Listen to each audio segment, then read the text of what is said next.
Paz do Senhor, meus queridos irmãos e irmãs, eu sou o pastor Clauber Maia e estamos aqui para mais uma aula da nossa Escola Bíblica Dominical.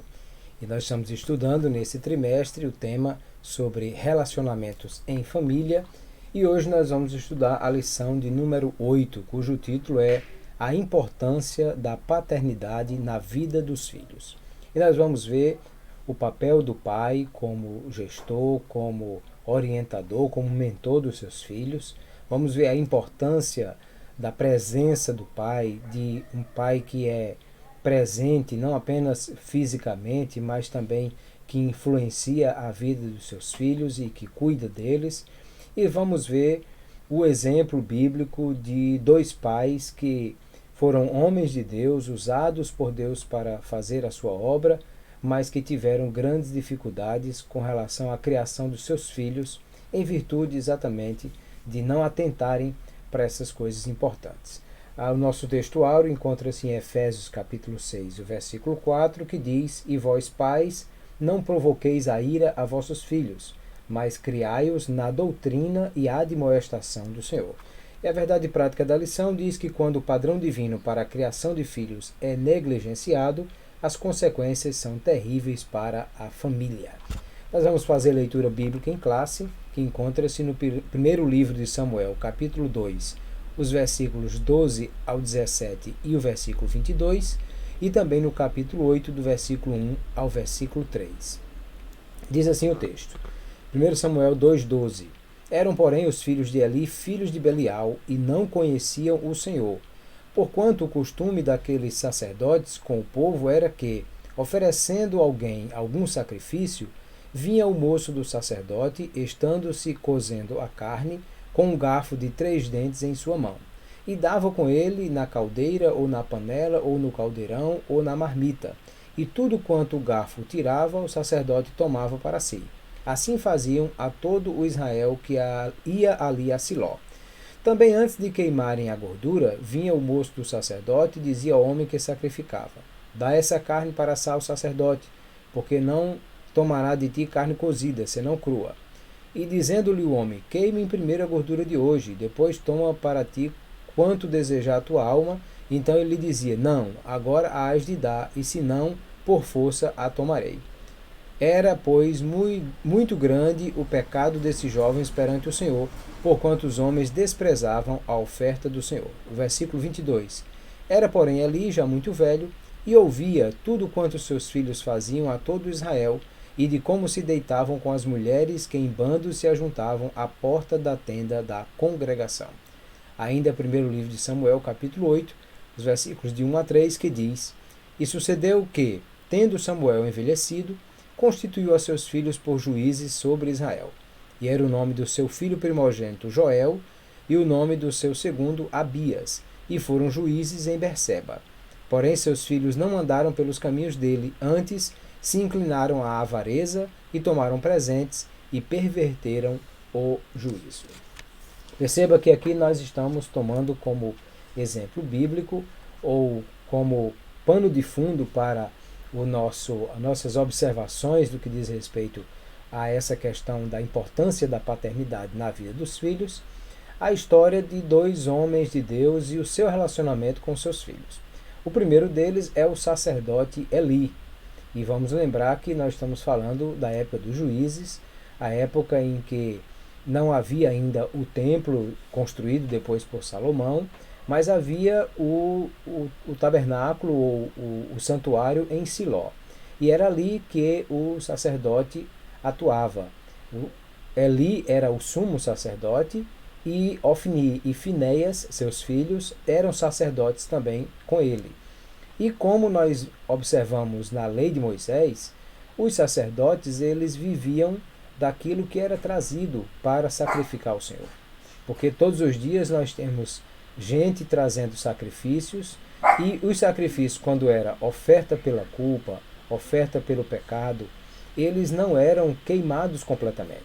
O sacrifício de holocausto, sim, ele era queimado completamente e tudo virava cinza porque era sacrifício para o Senhor. Mas o sacrifício de oferta de pecado ou de oferta por culpa, ele era queimado somente a gordura, somente uma parte era queimada e a outra parte era exatamente para alimentar o sacerdote. O sacerdote sobrevivia das ofertas, assim como eram as ofertas de cereais, era só queimado um punhado e o restante da bacia que era trazido era para alimento do sacerdote. Dessa forma, Deus não só alimentava o sistema sacrificial, como também fazia com que as ofertas trazidas servissem de alimento para o sacerdote. Mas o que o texto bíblico diz é que os filhos de Eli, eles tomavam as ofertas do povo antes mesmo do sacrifício ser oferecido. E tomava até aquilo que não era próprio para eles, que não deveria ser dado a eles. De maneira que o que eles faziam, Deus não gostava, porque o texto diz que eles desprezavam a oferta. Ou seja, aquela pessoa trazia uma oferta com intenções espirituais, com o desejo de sacrificar a Deus, mas eles entendiam que aquilo não valia nada, era só comida que deveria ser dada a eles. Além disso, o texto diz que eles se deitavam com as mulheres, ou seja, eles cometiam prostituição com as mulheres que vinham para a porta do santuário. E o que é pior de tudo isso? Primeiro, eles eram sacerdotes, ou seja, eram instruídos na lei e eram os responsáveis por ministrar perante o Senhor as ofertas que o povo trazia. Eles deveriam ser exemplo de comportamento, de tudo aquilo que representava o sacerdócio, a santidade diante do Senhor. Eles deveriam ser as pessoas que mais valorizavam as ofertas porque sabiam qual era o valor delas diante de Deus, mas desprezavam e tinham um comportamento completamente inadequado e pecaminoso, não só para um sacerdote, mas para qualquer homem em Israel.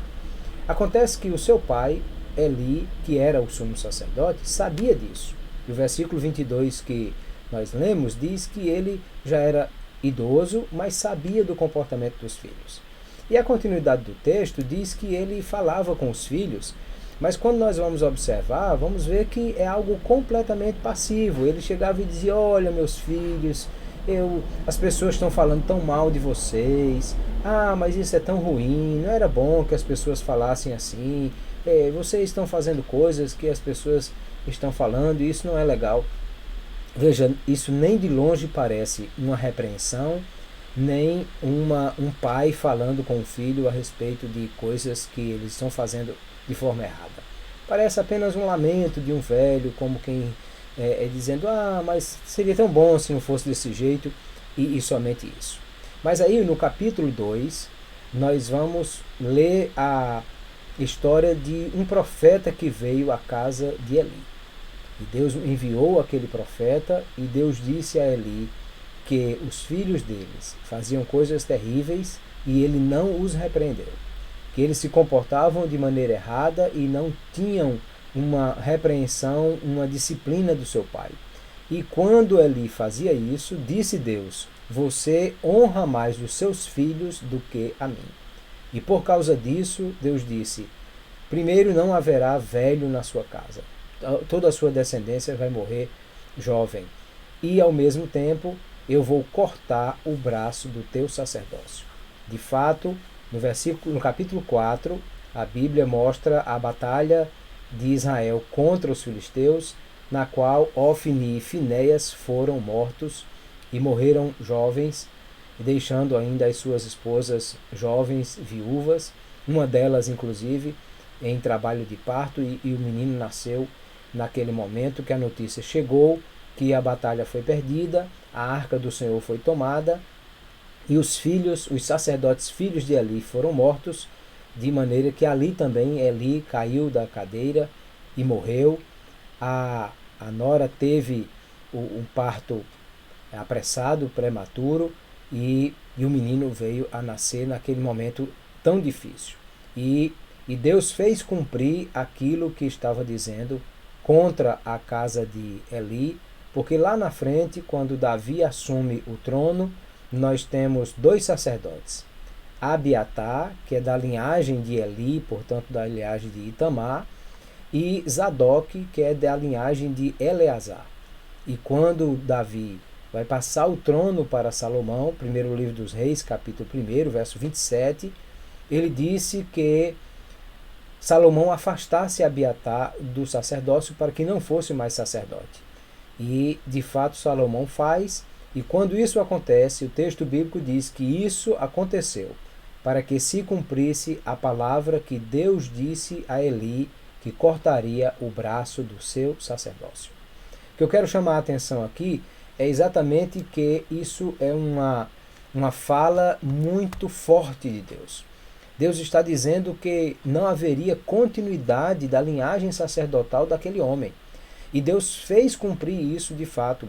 Depois do templo de Salomão, todos os sacerdotes são da linhagem de Zadok, ou seja, são da linhagem de Eleazar.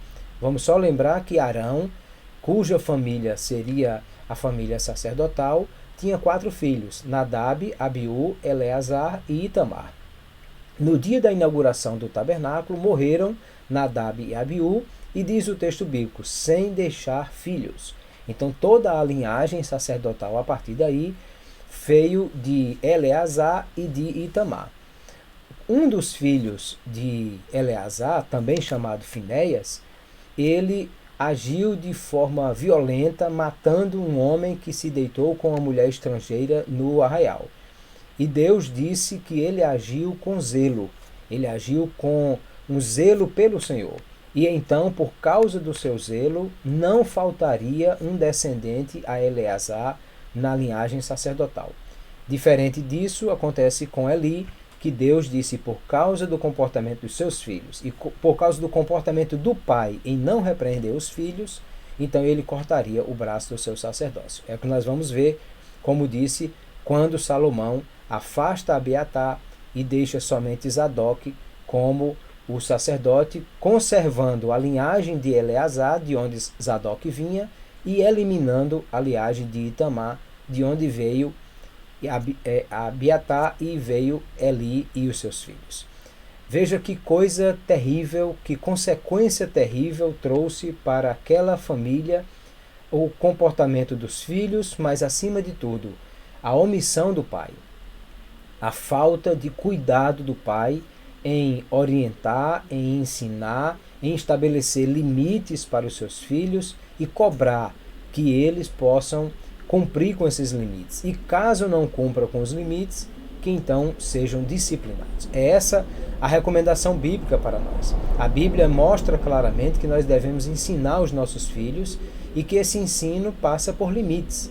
Porque é assim que Deus também trata conosco. Deus nos ensina através de mandamentos. E os mandamentos de Deus são limites estabelecidos para que nós possamos viver uma vida conforme aquilo que é o projeto de Deus para nós.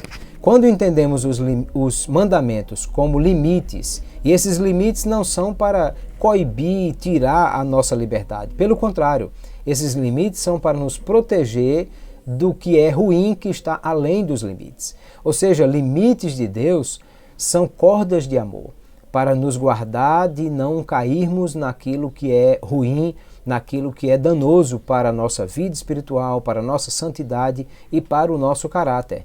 Quando Deus estabelece limites e através dos seus mandamentos, nós precisamos olhar para os mandamentos de Deus com amor, com carinho, entendendo que Deus quer o melhor para nós. E quando nós ultrapassamos esses limites, Deus também nos disciplina.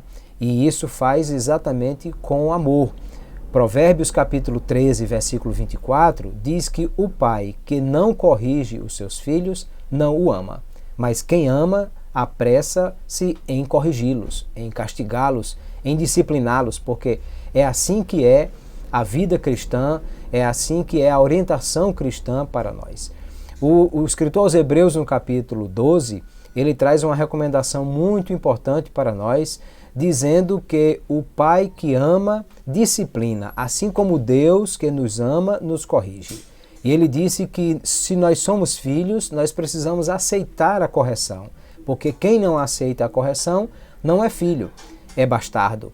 E ele disse, olha, nós tivemos nossos pais segundo a carne e eles nos corrigiam como bem lhes parecia e nós os reverenciamos.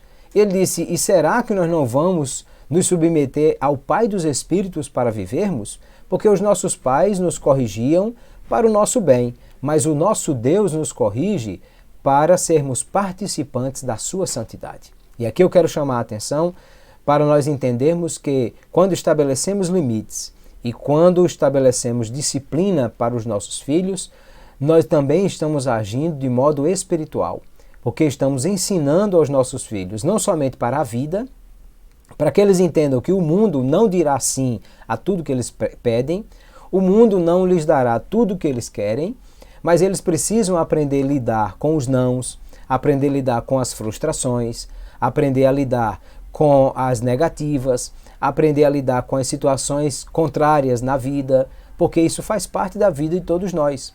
Quando nós ensinamos isso aos nossos filhos, nós estamos formando-os para a vida.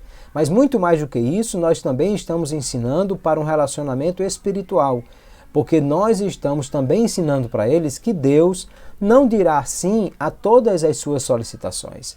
Deus não dirá sim a tudo o que eles quiserem, porque Deus sabe o que é melhor para nós. E às vezes o não de Deus é a coisa mais abençoadora que há, porque Ele está nos livrando de coisas ruins. Quando nós entendemos que Deus sabe de tudo e que Ele quer o melhor para nós e que Deus é bom e quando estabelece limites é porque nos ama, nós aceitamos os limites, os mandamentos de Deus com alegria e assim vamos vivendo protegidos pelos limites de proteção que Deus estabeleceu para nós. E estamos ensinando aos nossos filhos que eles também precisam aprender a ter um relacionamento com Deus baseado nessas coisas. E o texto de Hebreus ainda diz que toda disciplina ou toda correção ao presente não parece ser de gozo, senão de tristeza, mas depois produz um fruto pacífico de justiça nos exercitados por ela. Ou seja, na hora da correção ninguém gosta, mas ela produz o efeito necessário. É o que faltou para Eli, que não corrigiu os seus filhos. Deixou-os fazer o que quisessem. Nós temos ainda um exemplo bíblico interessante. O primeiro livro dos Reis mostra que quando Adonias, filho de Davi, ainda com o pai vivo e mesmo numa cama, mas ainda era o rei, ele quis tomar o trono e providenciou 50 homens para que corressem adiante de si e gritassem: "Viva o rei!", pôs a coroa na própria cabeça e se autoproclamou rei. Na prática, aquilo era um golpe de Estado, porque ele estava tomando o reino do seu pai. O pai não havia ainda morrido, nem tinha abdicado do trono em favor de ninguém, como o fez logo em seguida em favor de Salomão. Mas o texto bíblico diz que Adonias se comportou assim, porque seu pai nunca o corrigiu e nunca perguntou: "Por que fazes isso?". Entende que a omissão do pai na correção dos filhos traz uma grande e terrível consequência negativa para a vida dos filhos. Quando os pais são presentes e estão atuando corretamente nessa estabelecimento de limites e disciplina, então os filhos serão corrigidos como eles devem ser para a vida e para o relacionamento com Deus. A Bíblia nos conta a história de dois homens que me chamam muita atenção nesse quesito de pais presentes e pais ausentes. No capítulo 18 do livro do Gênesis, a Bíblia nos fala sobre Abraão. E diz que quando Deus foi visitar Abraão, Abraão estava à porta da sua tenda. E o versículo 18 ao 20, Deus está dizendo: "Eu vou visitar Abraão, porque eu não devo esconder de Abraão tudo aquilo que eu estou para fazer, porque eu conheço Abraão, sei que ele vai organizar bem a sua casa e ordenar bem a seus filhos, para que os seus filhos e os filhos depois dele possam andar nos meus mandamentos e eu venha cumprir na vida de Abraão tudo aquilo que eu tenho prometido". Veja, Deus diz assim: "Eu conheço Abraão, sei que ele é alguém que organiza, que comanda, que tem uma liderança firme na sua casa. E sei que por causa dessa forma de agir de Abraão, seus filhos vão andar nos meus caminhos e por causa disso eu vou fazer cumprir na vida de Abraão tudo que eu tenho prometido. Por isso, Eu estou para fazer alguma coisa que tem a ver com a família de Abraão, mas eu vou lá comunicar a ele porque sei que Abraão é um pai presente que cuida da sua família. No capítulo 19, nós temos a visita do anjo a Ló. E o texto bíblico diz que Ló estava na porta da cidade. E aí eu chamo a atenção a diferença: Abraão estava na porta da sua tenda. Ló estava na porta da cidade e não na sua casa. E nós vamos perceber que a família de Ló é um desastre. Primeiro, a mulher é uma mulher que ama a cidade de Sodoma e gosta dali e tem dificuldade de obedecer aquilo que Deus manda.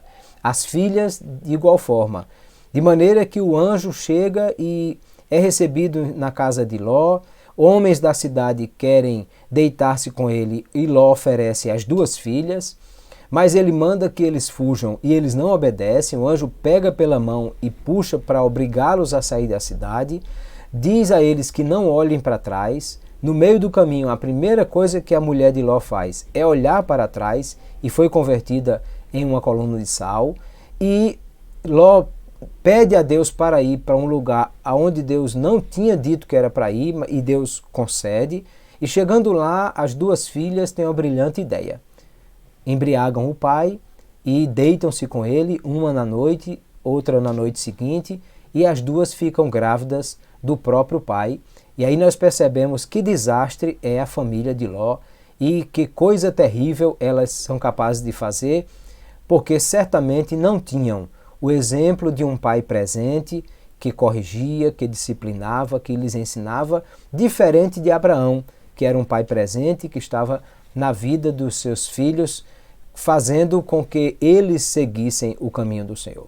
Por isso, queridos, nós vemos a importância daquilo que a lição está trazendo para nós. Pais precisam ser presentes. E quando digo pais, eu estou falando homens. Efésios capítulo 6, versículo 4, ele fala sobre a presença dos homens na vida dos seus filhos, como mentores, como ensinadores, como exemplo, como pessoas responsáveis por estabelecer limites e cobrar a observância desses limites e disciplinar os filhos se eles ultrapassarem os limites. Mas fazer isso com amor, com carinho. Não se trata de espancar o filho, até porque a Bíblia fala sobre a questão do uso da vara, mas nós precisamos entender que a vara ali representa a correção. Claro que uma criança bem pequena, 1 ano de idade, se você diz não toque nisso e ela insiste e quer tocar, na verdade aquilo não deveria estar ali para que ela tivesse acesso. Mas se ela insiste em fazer alguma coisa, uma palmada na mão que não vai quebrar a mão, nem vai inchar a mão, não é nada para causar dano à criança, mas apenas para ela entender que isso é algo que ela não deve fazer.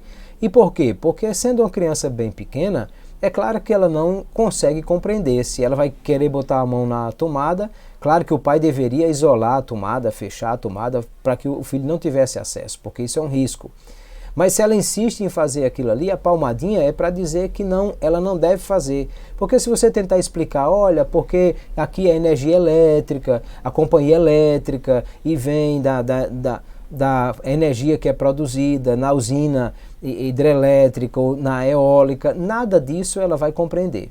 Agora, um filho maior, um filho adolescente, um filho jovem, claro que não há mais necessidade alguma de se usar a violência para bater, porque é possível conversar, é possível explicar e estabelecer com clareza quais são os limites, como o pai espera que eles se comportem e, havendo a desobediência, a disciplina vai vir e ela não precisa ser necessariamente com castigo físico.